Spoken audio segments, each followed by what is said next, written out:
తెలంగాణలో మొట్టమొదటి factory outlet Mukunda jewellers త్వరలో జూబ్లీహిల్స్ లో గ్రాండ్ ఓపెనింగ్. అన్ని బంగారు ఆభరణాలపై VA 2 to 12% మాత్రమే. త్వరపడండి. న్యూ ఇయర్ వేడుకల్లో అపరిశుద్ధి చోటు చేసుకుంది. మద్యం సేవించారు, ఒక పార్టీ నిర్వహించుకున్నారు. అనంతరం ఒక వ్యక్తి ఇందులో మృతి చెందినట్లు తెలుస్తుంది. ప్రస్తుతం బాలనగర్ ఏసీపీ ఉన్నారు. ఒకసారి ఈ ఘటనకు సంబంధించిన మరికొన్ని అంశాలు తెలుసుకుందాం. సార్ చెప్పండి, అసలు ఏం జరిగింది, ఎంతమందికి? నిన్న 31st నైట్ సందర్భంగా జగదిరిగుట్ట పోలీస్ స్టేషన్ లిమిట్స్ లో భవానీ నగర్ కాలనీ ఉంటుంది. ఆ కాలనీకి సంబంధించిన ఒక 17 మంది కాలనీ అసోసియేషన్ బిల్డింగ్ ఉంటుంది. ఆ బిల్డింగ్ లో వాళ్ళందరూ కలిసి ఒక పార్టీ చేసుకుందాం, 31st నైట్ సెలబ్రేట్ చేసుకుందాం అని చెప్పి ఈచ్ ఒక 500 రూపీస్ మొబిలైజ్ చేసుకుని వాళ్ళే స్వయంగా చికెన్, ఫిష్ అవన్నీ తెచ్చుకొని అదే కమ్యూనిటీ హాల్ ముందర వంట వండుకొని తర్వాత కొంత లిక్కర్ కూడా కన్జ్యూమ్ చేయడం జరిగింది. అది 8:30 నుంచి వెళ్ళి 10:30, 11 దాకా జరిగింది ఆ పార్టీ.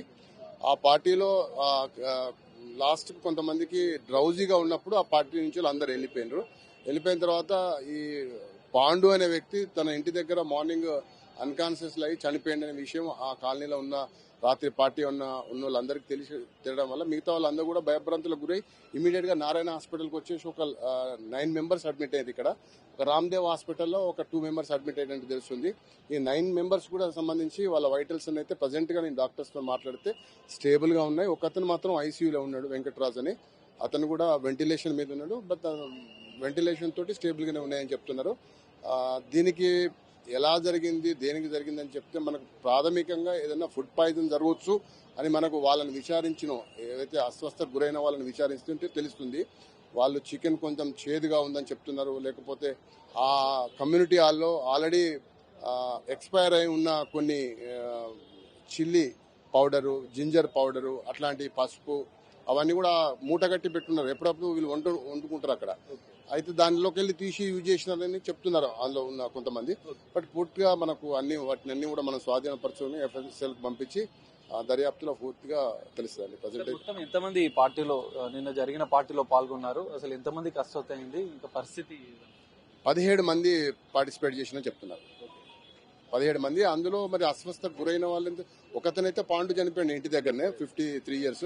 రిమైనింగ్ 9 మెంబర్స్ ఇక్కడ ట్రీట్మెంట్ తీసుకుంటారు. ఒక 2 రామ్దేవ్ తీసుకుంటారు. రిమైనింగ్ ఎక్కడ ఉన్నారు అనేది కొంచెం తెలుసుకుంటారు. సార్ మొత్తం ప్రాథమికంగా ఏమేమి గుర్తించారు? ఎందుకంటే ఫుడ్ పాయిజన్ వలన, మద్యం వలన అనేది ఇంకా తేలలేదు అంటున్నారు. ఏమేమి గుర్తించారు? దానికి సంబంధించిన శాంపిల్స్ ఏమేమి సేకరించారు? ఇప్పుడు అక్కడ ఉన్న శాంపిల్స్ మనం యూజ్ చేసిన చిల్లీ పౌడర్ కానీ, యూజ్ చేసిన జింజర్ పౌడర్ కానీ, అదేవిధంగా అక్కడ కొంత బాటిల్స్, గ్లాసులలో ఉన్న లిక్కర్ కానీ, కొన్ని బాటిల్స్, ఖాళీ బాటిల్స్, కొంత చికెన్ ఉన్నది, ఫిష్ ఉన్నది, అవన్నీ కూడా స్వాధీనపరచుకోండి. అవన్నీ FSL పంపిస్తాం. Thank you.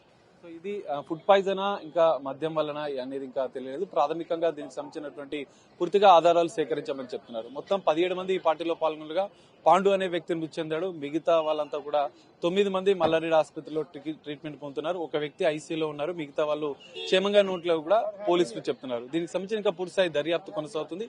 దర్యాప్తు అనంతరం అసలు ఏం జరిగిందన్న అంశాలు వెల్లడిస్తామంటూ కూడా బాలనగర్ ఏసీపీ చెప్తున్న పరిస్థితి. కెమెరామెన్ పరశురామ్తో కలిసి సాగర్, బిగ్ టీవీ, హైదరాబాద్.